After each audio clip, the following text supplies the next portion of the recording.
Hey, Chad Graff here with The Athletic.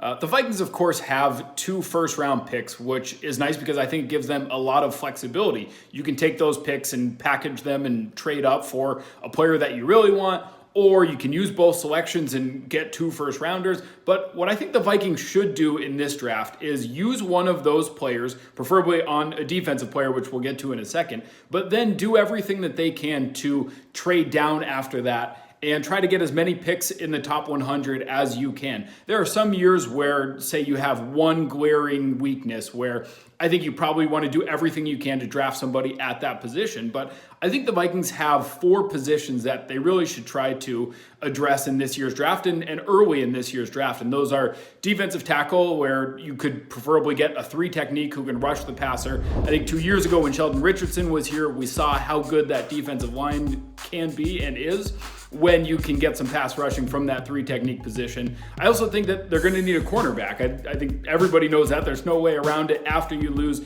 Trey Waynes, Mackenzie Alexander, and Xavier Rhodes in free agency, you have to get a cornerback and preferably one in the first 2 rounds. And then on offense, I think the Vikings need an offensive lineman, and they have flexibility here because they can draft a tackle and move Riley Reif inside to guard, or just draft a guard to replace Josh Klein. And then lastly, the 4th position that I think the Vikings should be looking at is wide receiver.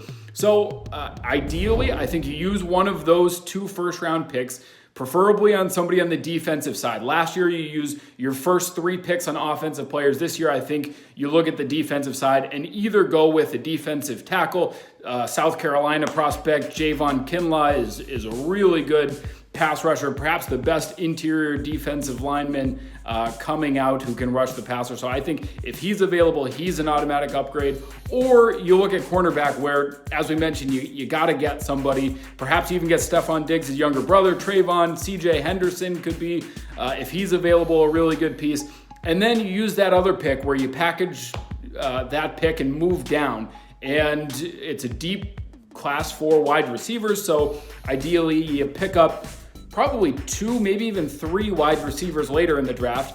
And then with those additional picks, you address those other positions that we mentioned. So if you draft cornerback first round, then you get defensive tackle, wide receiver, and the offensive line in the 2nd and 3rd rounds. So the Vikings are in a good spot where they have a lot of different options. But I think if I were in charge, I would look at the defensive side with one of those picks and then try to trade down and accumulate as much as you can after that.